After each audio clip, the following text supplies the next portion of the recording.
hộp mai bị hell hả cái chơi chết rồi chơi chết rồi cả cuộc lẹ cái chuyện mùi bò thế bom bồn tiếng đôi chim sao chập rầm đấy nó pe đẹp pa chuyện mùi mai cái này ấyคือทำเป็นจำนับรำช้าปีสำนักมหาชนให้สำหรับอติเทปโยนเคยเหมือนกัน hộp mai bị hell hả cái chơi chết rồi chơi chết rồi 3អ្នកផ្សេងទៀតម្នាក់ក៏ជាម្ចាស់ខ្សែក្រវ៉ាត់បើកម្ចាស់ខ្សែក្រវ៉ាត់ដែរហើយម្នាក់ទៀតក៏ជាម្ចាស់ខ្សែក្រវ៉ាត់ដែរហើយម្នាក់ទៀតក៏ជាកីឡាករដែលទៅថាឡើងជើងថ្មីហើយក៏ផ្ដួលហើយក៏ធ្លាប់ឈ្នះកីឡាករគុនខ្មែរយើងច្រើនហើយគេថាសមត្ថភាពអាចបះអភ័យគ្នាស្គាល់គាត់3នាក់ហ្នឹងតែដឹងដែរតែស្គាល់ច្បាស់ក្នុងចំណោម3នាក់ហ្នឹងធ្លាប់ប៉ះអ្នកណាមកទាន់ដឹងពីសមត្ថភាពកីឡាកររងណាខ្លាំងអត់ដឹងមែនប្រេងអ្នកស៊ូឯងសមត្ថភាពទី1ខួនឡាកូស៊ីនបាទធ្លាប់ឃើញពីការប្រកួតធ្លាប់ប៉ះគាត់ទេអត់ទេកាលហ្នឹងវាជុំខ្សែក្បាត់មួយគ្នាអូវាជុំខ្សែក្បាត់មួយគ្នាតែធ្លាប់ប៉ះគ្នាអត់ទេអត់ធ្លាប់ប៉ះទេបន្តមកទៀតគឺនេះកម្រៀងធ្លាប់ប៉ះហ៎អត់ដែរបើគីឡូរបស់គ្នាគាត់ល្អលើតែគាត់កាលមុនគាត់2គីឡូ54បាទហ្នឹងយើងធ្លាប់ស្គាល់គាត់ពីមុនខ្លះហើយបើយើងអត់ដែរប៉ះគ្នាស្គាល់គ្រប់មើលការប្រកួតរបស់គាត់ដែរគឺថាមិនដែរការប្រកួតរបស់គាត់ទម្រង់របស់គាត់លក្ខណៈទម្រង់បុកដូចគ្នាក៏មិនដែរគាត់ល្អនិយាយទៅគាត់បុកក៏ចេះគាត់ក្បាច់ក៏ចេះឡាគាត់គ្រប់គ្រងបេក្ខភាពចុងក្រោយគឺខេមចាន់ធ្លាប់ប៉ះគាត់ទេអត់ដែរបងអត់ដែរទេអាចនិយាយថាគាត់ជាសិស្សច្បងយើងនឹងតែធ្លាប់ឃើញការប្រកួតគាត់ទេធ្លាប់ឃើញគាត់ទៅមួយកីឡាករអាហ្វ្រិកខាងមុនត្បូងគឺថាគាត់ល្អគេដែរអពុតដែលអាចធ្វើលិចផ្លូវជាងគេកាលហ្នឹងគាត់ប្រកួតខ្ញុំមើលយូរដែរអត់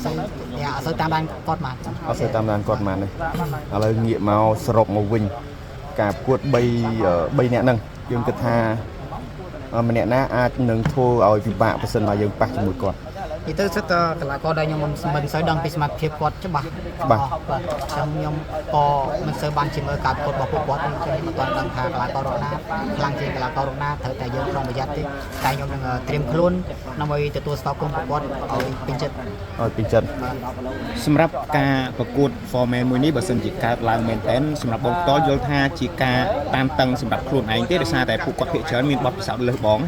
បាទភាគច្រើនគឺពួកគាត់សុទ្ធតែជាសេរីចាស់សុទ្ធតែជាបទពិសោធន៍ជ្រះជ្រៅអស់ហើយអញ្ចឹងខ្ញុំជាកីឡាករទៅឡើងជើងម្នាក់ដែរអាចថាស្ទក្រោយតែខ្ញុំនឹងខំឲ្យអស់ពីសមត្ថភាពទោះបីជាត្រូវប៉ះសេរីចាស់សិស្សច្បងមានបទពិសោធន៍ច្រើនក៏ដោយក៏ខ្ញុំអត់មានចិត្តថាខ្លាចញើតអីទេព្រោះខ្ញុំមានចិត្តជាអ្នកប្រយុទ្ធដែលត្រូវប្រយុទ្ធដើម្បីជ័យជំនះសម្រាប់ format មួយឈុតនេះបើសិនជាប៉ះគ្នាមែនណាសង្ឃឹមប្រមាណភាគរយដែរសម្រាប់ខ្ញុំនៅតែមានក្តីសង្ឃឹមលើខ្លួនឯងក៏ខ្ញុំជឿជាក់ថា 60% ដែរ60សម្រាប់បច្ចុប្បន្ននេះគឺការប្រកួតលក្ខណៈជាមួយបរទេសឯងបងប្អូនយើងដូចជាមិនសូវចាប់អារម្មណ៍តែនៅពេលដែលប៉ះជាមួយខ្មែរគ្នាឯងគឺថាមានចំណាប់អារម្មណ៍ច្រើនពីសំណាក់មហាជនហើយសម្រាប់អតិថិជនយល់ឃើញមិនដែរហូបខ្មែរវាហិល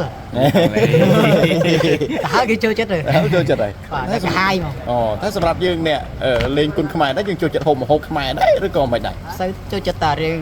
ឲ្យប្លែកមាត់តិចបរ៉ុបបតទេអីចឹងឥឡូវ3នាក់នេះគេថាប្លែកមាត់អត់បាទប្លែកអត់ប្លែកមិនដែរភ្លក់ផងហ្នឹងតែភ្លក់អញ្ចឹងបានភ្លក់ឲ្យមិនដឹងថាម្នាក់ណាហឹមម្នាក់ណាជូរម្នាក់ណាប្រៃណាដឹងចោះមកហត់ទឹកបោះឬក៏ស៊ីបាយទីទេឥឡូវសំដីណាបាទហើយចាក់ទឹកឡៃចង់សួរមួយទៀតអាទីទេមិនជាអាទីទេវាវាយតែជាមួយមនុស្សអញ្ចឹងមនុស្សខ្ញុំវាយមិនឈ្នះមកពីមូលហេតុហ្នឹងខ្ញុំចង់រដូរឈ្មោះជួយនេះ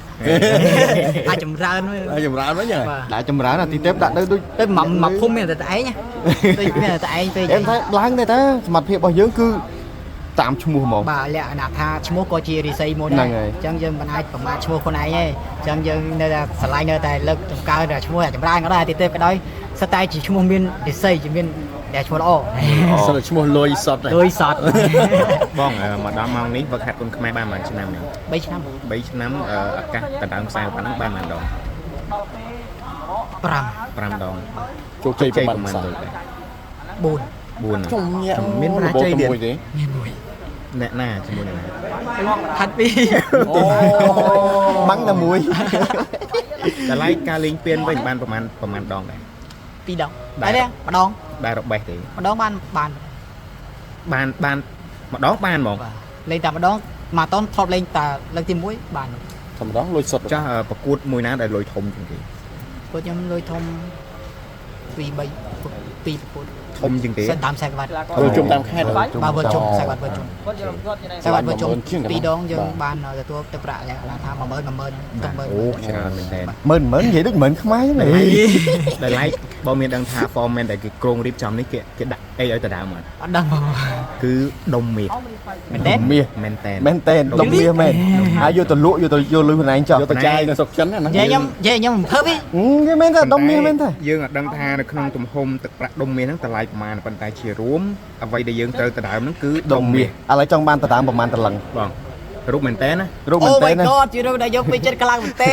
កំពូលនេះចម្បាំងអាទិទេព ឥឡូវ មិន ឥ ស្ ឡូវ នុកផងឯង ឥឡូវ តែកំពូលនេះចម្បាំងអាទិទេពមេតុបអាទិទេពធ្លាប់មើលរឿងនេះដើម្បីណា ឥឡូវងាកវិញចង់បានប្រហែលតឡឹងដុំមាសមួយហ្នឹងឥឡូវមកតឡឹងប្រហែលពាន់ឥឡូវ មកតម្លឹងអាច 3-4,000ឡើងបង ខ្ញុំ 5700ឥឡូវចង់បានប្រហែលតឡឹង ក្នុងខ្ញុំជាកន្លងខ្ញុំអត់អាចចង់បានចំនួននៃកំណត់ខ្លួនឯងទេតែប្រហែលម្ចាស់កម្មវិធីថាគាត់តាប៉ុណ្ណាមកសុំរំគាត់ដាក់មកសមត្ថភាពយើងប៉ុណ្ណាយើងត្រូវទទួលបានអញ្ចឹង ប៉ុណ្ណឹងតែបើច្រើនក៏ល្អដែរ ឥឡូវចេះវិញ ច្រើនក៏តែល្អព្រោះខ្ញុំចង់បានច្រើនដែរហ្នឹង ឥឡូវសម្រាប់បងគាត់ថា format កម្រិតនេះគួរតែលេងប្រព័ន្ធម៉ានបានល្មម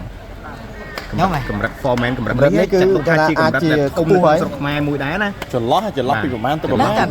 នៅតែមិនហ៊ានដាក់កន្ ឥ លែ ឡូវ ង យើងគិតជាតម្លឹងហើយមិនបាច់និយាយលុយវា ឥឡូវយើងនិយាយឡើងនិយាយលុយហើយយើងនិយាយតឡឹងវិញ ប្រមាណតម្លឹងហ៎ មកតឡឹងបានលុយចុះ មកតឡឹង5000ជាង $5000 ចុះបើចូលឈៀដល់តឡឹងហើយធ្វើមកតឡឹងបាន